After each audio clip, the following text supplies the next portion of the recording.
Oh, I'm introducing our own Sarah Walker today to present at Grand Rounds. She received her PhD from the University of Southern California, master's degree from Brigham Young University, and bachelor's of science in psychology from Brigham Young University. She joined our faculty in May of this year. She's involved in the Governor's Juvenile Justice Advisory Committee, JJAC, and she'll be talking about some of her work there. She's also involved in the evaluation of the girls' process groups in juvenile justice settings.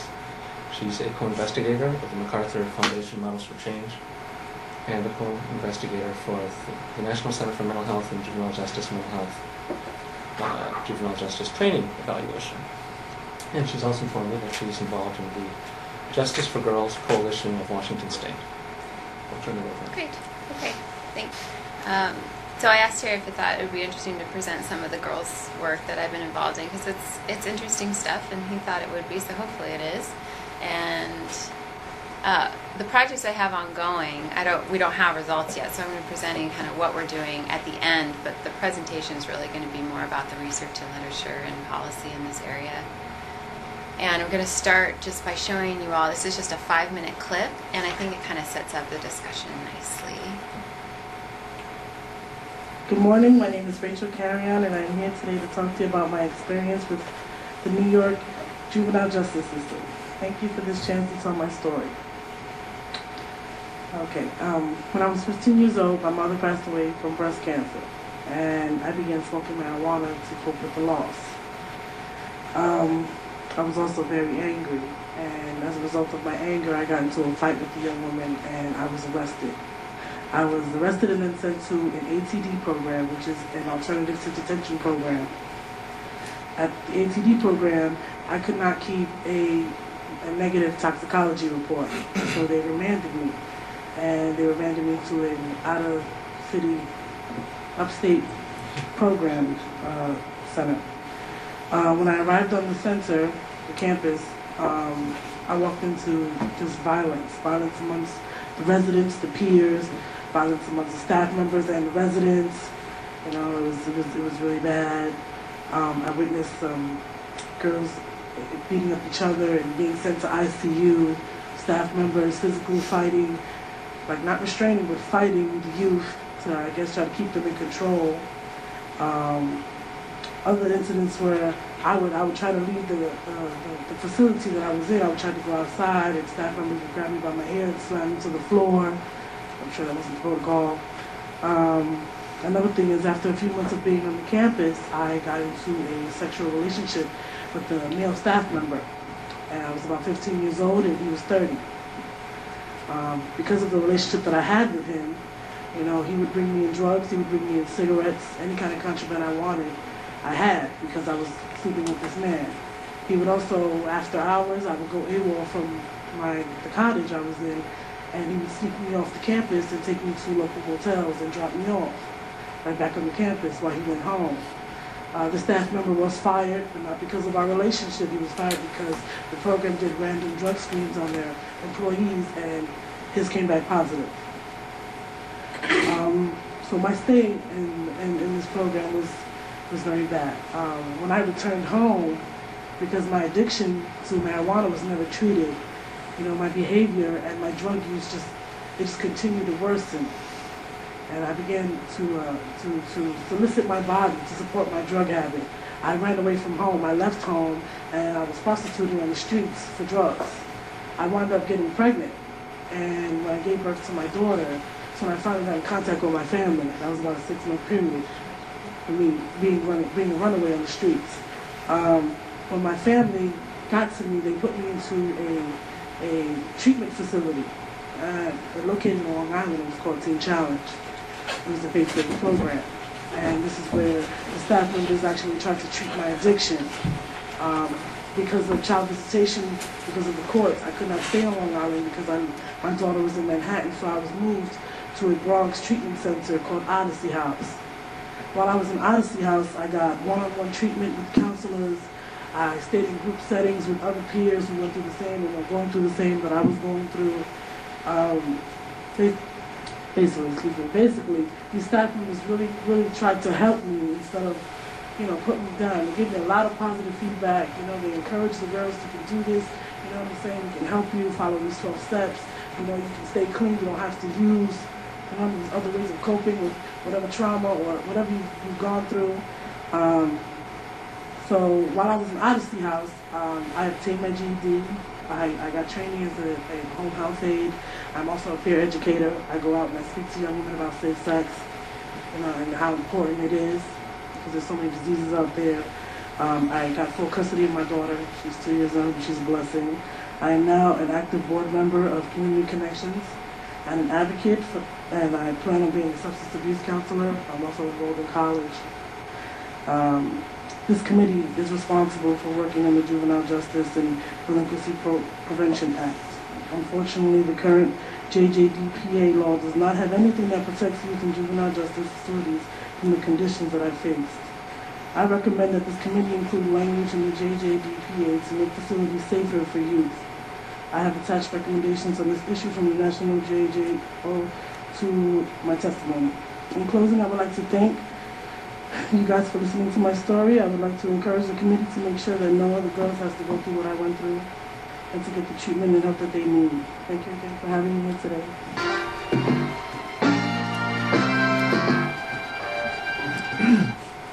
Yeah, right. So, part of that's obviously like a referendum on the New York juvenile justice system, but it highlights a lot of things. It's a nice introduction because her story really highlights a lot of the issues that come up when you talk about girl-specific programming in juvenile justice. And obviously every girl is going to have their own story and their own pathway, but some of the things that tend to be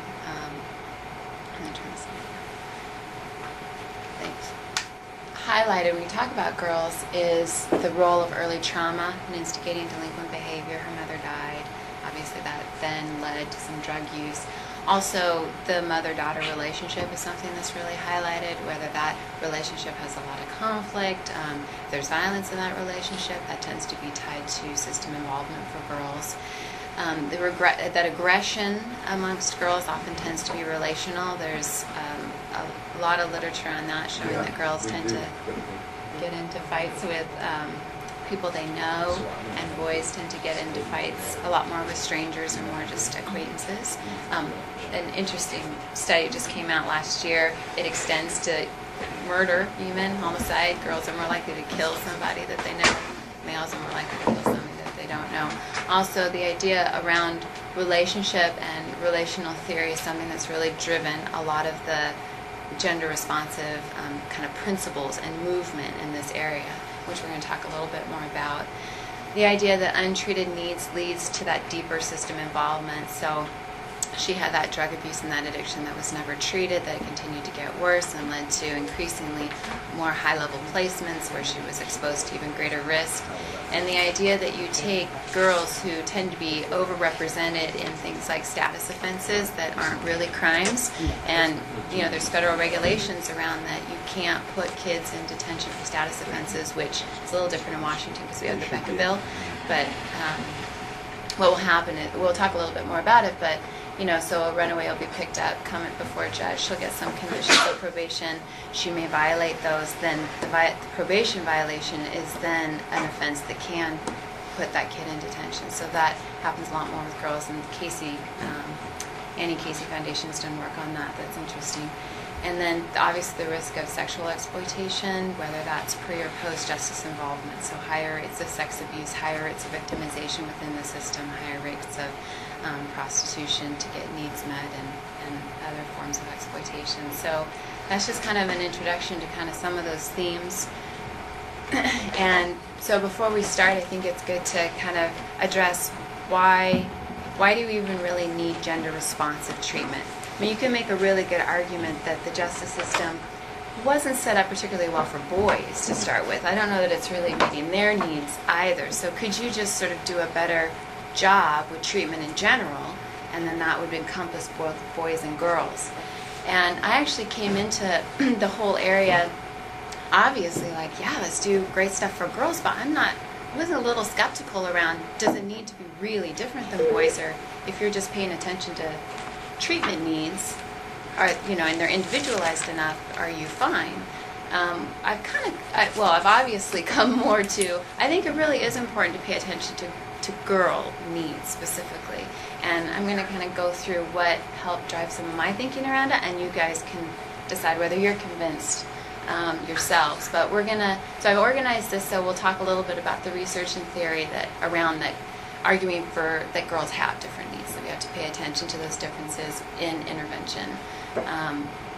And then looking at how this actually looks within juvenile justice, what people are already doing around this issue, what kind of outcomes we have from that, and then policy. So some of what's driving gender-responsive treatment is just the increasing rates of girls in the system, and so that around policymakers and stuff, they're paying attention to that.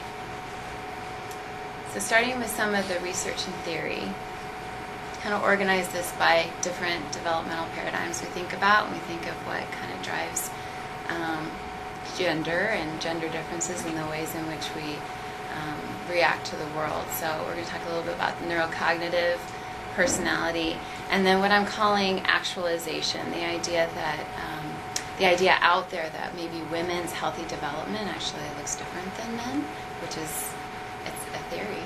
We'll talk about it. So in the neurocognitive literature, the idea that women and men have different brains is called sexual dimorphism. It's obviously really controversial and hotly contested, and this is definitely not my area, but from what I read, you see the studies, and you guys all see them in Time and Life magazine too, like women are better at multitasking. No, they're not, and these research studies that go back and forth. I do think women are better at multitasking. I'm just waiting for the research to support that. You'll think about my next research project. Anyway, there was a really interesting study that came out last year, though, where they studied levels of prenatal androgen, and that's the hormone that drives the development of maleness, right? But there's these situations where girls would get really highly exposed to this, but they're still born as girls and they're still raised as girls. So it provides a nice test case for actually measuring this variation in androgen. And they did that, and they found that for both boys and girls, higher levels of androgen were then connected with youth's engagement in more sex stereotype play, like more aggressive fighting, sword and gun games for boys, and more doll nurturing, playing in the house, whatever, for girls. So it's just an interesting finding, and you can definitely come at that a lot of different ways. Maybe there's something about the family environment in those families or something you could point to, but it is intriguing, and it gives you some ideas around causality, potentially, around some of these differences, at least in behavior. When you just look at not necessarily causal differences, but you just look at functional differences in adult brains between men and women, this is some of the neurocognitive stuff that emerges. So when men and women are given, in these in-laboratory type tests, men and women are given these decision-making tasks, which are usually gambling tasks. Women's brains tend to light up more diffusely, more areas of the brain kind of light up, and men's brains tend to light up more focally, so more of a concentration in one area. And men tend to do better at gambling tasks than women. So there may be a different way in which men and women are going about some kinds of decision-making tasks. And I don't know it obviously may have implications for Las Vegas, but it might have different implications for, managing a project or something like that. We don't want to go there too much. But the point is just that there might be some differences there in which women or men are decision-making and processing information. Women also tend to decode nonverbal signals of emotions more accurately. That's pretty robust over many different studies, so that women will be able to tell what the mad face is or the sad face a little quicker and more accurately than men. And there's also been research where they'll do brain imaging where men and women will be looking, and they'll have a social situation that they have to make decisions about, and the parts of the brain that light up when you're making judgments will happen quicker for women when they're in social situations, which kind of just suggests that women might come into a social situation and sort of assess it more quickly. But this didn't look at more accurately, just more quickly. But it does have kind of implications, I think, for this relational theory that we'll talk about a little bit.